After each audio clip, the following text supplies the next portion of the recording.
Shikues të televizionit Klan, ju përshëndes, këto janë lajmet e orës 12, do të njihemi bashkë me zhvillimet më kryesore të deri tanishme. Qëndrimin e artikuluar në rrjetet sociale për deklaratën e bërë nga ministrja Zhana Paunović për spastrimin etnik në Kosovë. Ministri i jashtëm i Shqipërisë Ferit Hoxhaja ka shprehur edhe në sy homologut të tij Marko Gjurić. Ferit Hoxha që u takua në Washington me Gjurićin gjatë ministerialit organizuar nga sekretari amerikan i shtetit, shkruan në X se i ka përsëritur qëndrimin e qartë dhe të vendosur të Shqipërisë në lidhje me deklaratat e papranueshme dhe të papërgjegjshme të bëra së fundi nga ministria serbe. Ai ka kërkuar nga qeveria e Beogradit të hedhë poshtë në mënyrë të qartë retorikën që nxit tensionet, minon stabilitetin dhe bashkëpunimin rajonal dhe që bie ndesh me frymën e marrëdhënieve të fqinjësisë së mirë dhe vlerave europiane. Kjo është ajo që përfaqëson diplomacia, angazhimi në dialog të hapur, shikimi i njëri tjetrit në sy, përballje me realitetin dhe adresimi i dallimeve me përgjegjësi, shkruan Hoxha.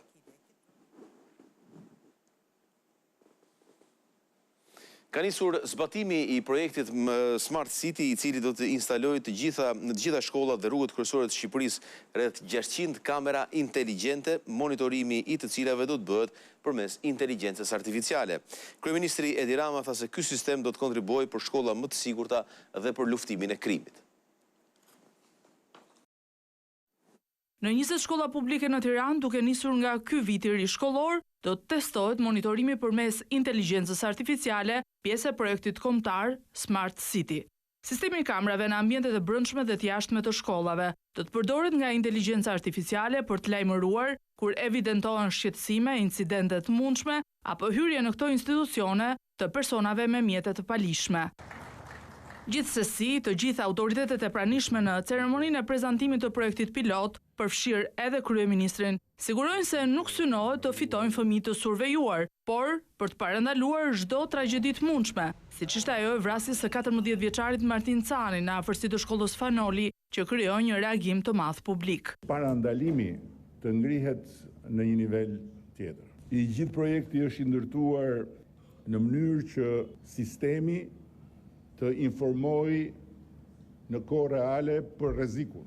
Nëse një fik del nga xhepi, jo vetëm në shkolla, po dhe në rrugë, sistemi jep menjëherë informacion në qendrën e monitorimit. Por qendra e monitorimit të kamerave të instaluara në çdo aks kombëtar dhe hapësirë publike në çdo qytet, për kryeministrin do të jetë përgjigje dhe për uljen e kriminalitetit. Historia e makinave që kryen akte kriminale dhe pastaj gjenden të djegura në një pozicion disa kilometra nga vendngjarja nuk mund të ndodhi më për shkak se sistemi informon se ku gjendet makina.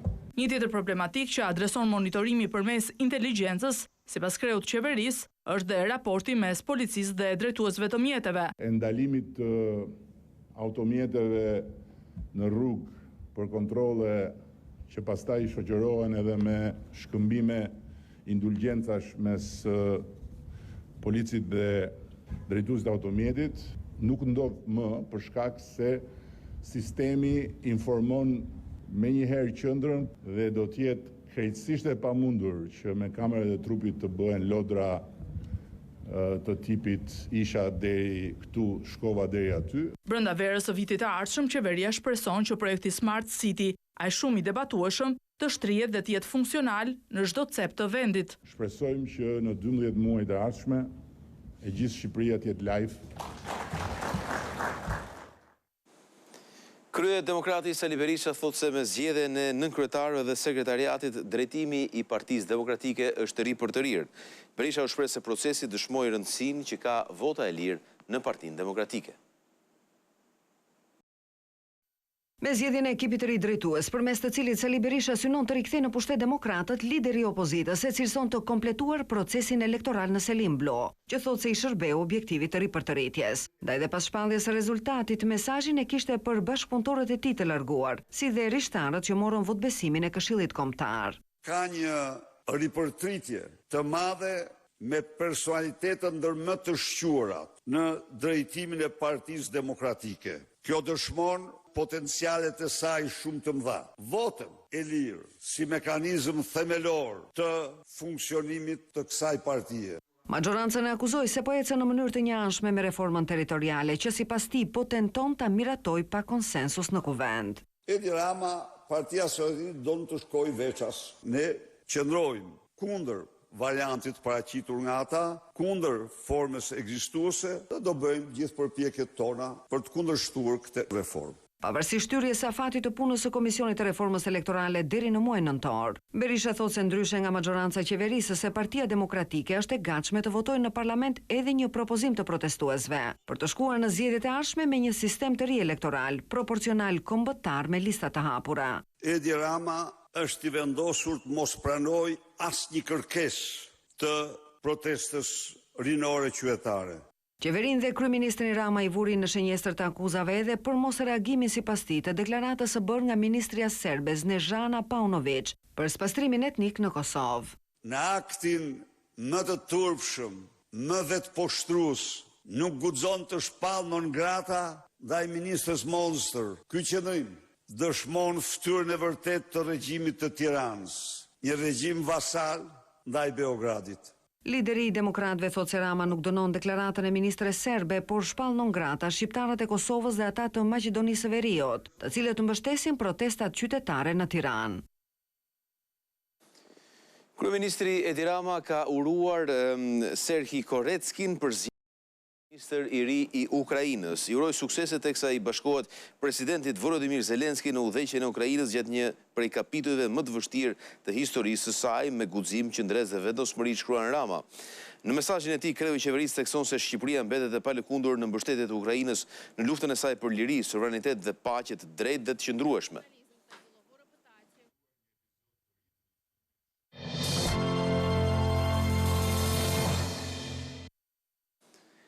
Gjykata e posaçme la në fuqi dënimin me 28 vite Ilir Selmanin si një nga pjesëmarrësit në vrasjen e ish policis Santiago Malko. Çështja ndaj tij u rigjykua në apel pasi u prish dënimi fillestar nga gjykata e lartë. Treshja e gjyqtarëve në apel edhe pas rigjykimit mori të njëjtin vendim për të.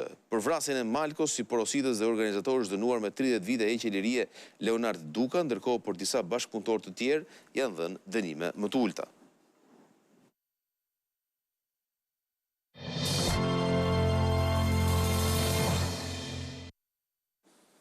Euro ka zbritur në rreth 93.6 lek duke vijuar të mbetet pranë niveleve më të ulta historike. Përfitimet dhe kostot e këtij kursi të këmbimit po ndahen ndryshe me sektorëve të ekonomisë. Euroja avion të lëviz në nivele të ulta duke u këmbyer me rreth 93.6 lek, krahasuar me të njëjtën periudhë të një viti më parë. Moneda europiane është zhvlerësuar me afro 4%, që do të thotë se 100 euro të këmbyera sot vlejnë në rreth 436 lek më pak se një vit më parë, ndërkohë Banka e Shqipërisë ka bërë të ditur se gjatë vitit 2026 synon të blejë përmes ankandeve 330 deri në 450 milion euro për të rritur rezervën valutore, por presioni mbi kursin e këmbimit mbetet i lartë. Shqipëria është shumë euroizuar. Në shumicën e rasteve shitet çdo gjë me euro. Ka bërë që ndërhyrjet e Bankës së Shqipërisë të jenë relativisht jo shumë efikase, mbi 5 miliardë euro në vit vim pikërisht nga turizmi. Një monedhë vendase më e fortë ul koston e importeve dhe lëndëve të para, ndërsa ndihmon në mbajtjen nën kontroll të inflacionit, i cili në muajin e fundit ishte 3.2% pranë objektivit 3% të Bankës së Shqipërisë. Megjithatë, efekti i kursit të këmbimit nuk është reflektuar plotësisht në çmimet që paguajnë konsumatorët. Të gjitha të marrë shfitimi që kanë importuesit, që vjen pikërisht si pasojë zhvlerësimit e forcimit të monedës tonë, kanë tendencë që ata ta mbajnë në xhepat e tyre dhe kjo bën që qytetarët jenë të gjithmonë të dëmtuar. Hiqe gjithë mundësia e transaksioneve në euro. Kjo do bënte më efikase edhe politikat monetare. Me hyrjeve të larta të valutës dhe sfidave të eksporteve, kursi i këmbimit mbetet një nga treguesit më të rëndësishëm për ekonominë shqiptare, ndërsa tregu do të përcaktojë nëse euroja do të vijojë të qëndrojë në këto nivele edhe gjatë muajve të ardhshëm. Sipas Ministrisë së Financave, në gjysmën e parë të këtij viti janë argëtuar 410 miliard lekë ose mbi 12% më shumë të ardhura krahasuar me të njëjtën periudhë të një viti më parë.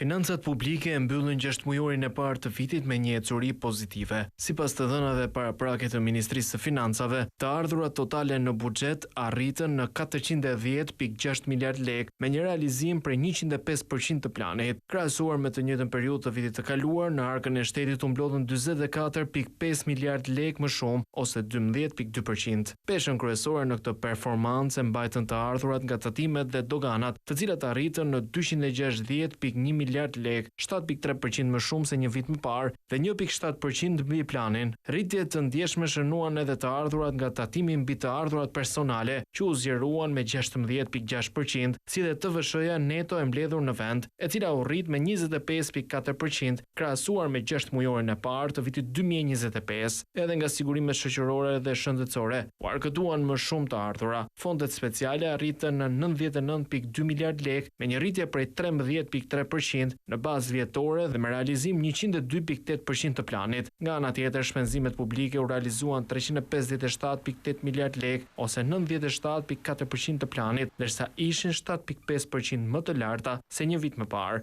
Investimet kapitale arritën në 36.8 miliard lekë, duke tejkaluar planin me 3.8% dhe duke u rritur me 10.2%, krahasuar me të njëjtën periudhë të vitit të kaluar. Këta tregues, sipas Ministrisë së Financave, pasqyrojnë një ecuri të qëndrueshme të ardhurave dhe vazhdimsinë e financimit të investimeve publike.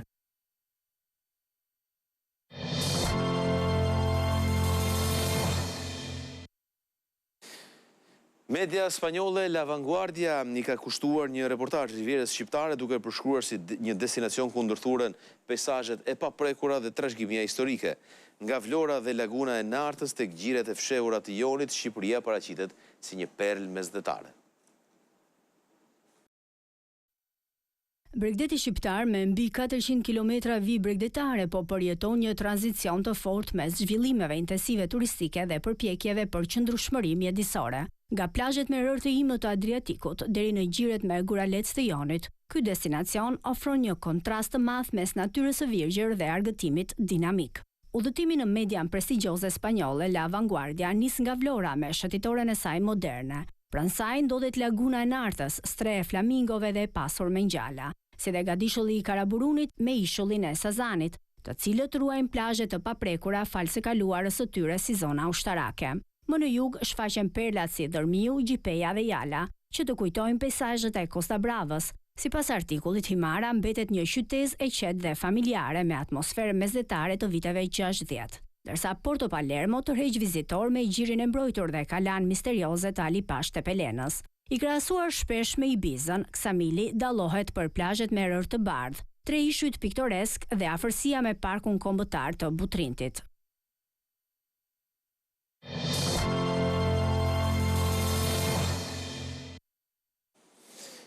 Shtetet e Bashkuara dhe Irani shkëmbyen sërish sulme në të 6 natë radhazi. Ushtria amerikane shënjestroi infrastrukturën civile, ndërsa Irani u kundërpërgjigj me sulme ndaj bazave amerikane në Kuvajt dhe Bahrein.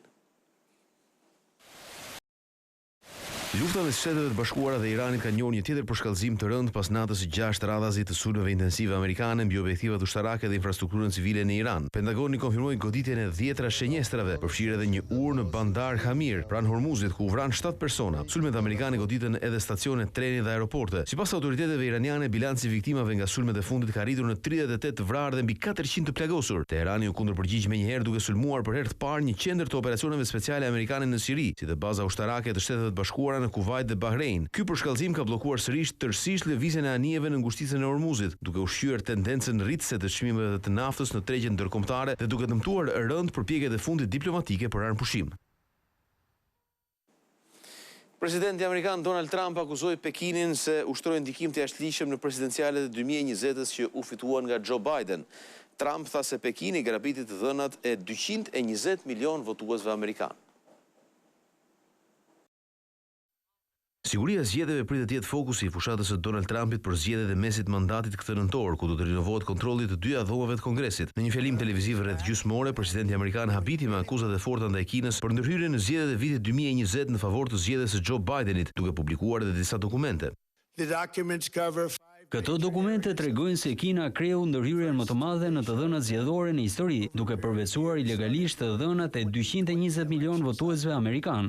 Zyrtarët e zbulimit amerikan kanë hedhur poshtë më herët dyshimet se Kina ndërhyri në zgjedhjet e vitit 2020. Gjatë fjalimit Trump paralajmëroi gjithashtu me heqjet e licencave televizionit që refuzuan të transmetonin fjalën e tij live, duke akuzuar ato si pjesë të një plani për të fshehur të vërtetën. Pekini zyrtari hodhi poshtë akuzat duke deklaruar se Kina nuk ka asnjë interes të ndërhyjë në zgjedhjet apo punët e brendshme të Shteteve të Bashkuara.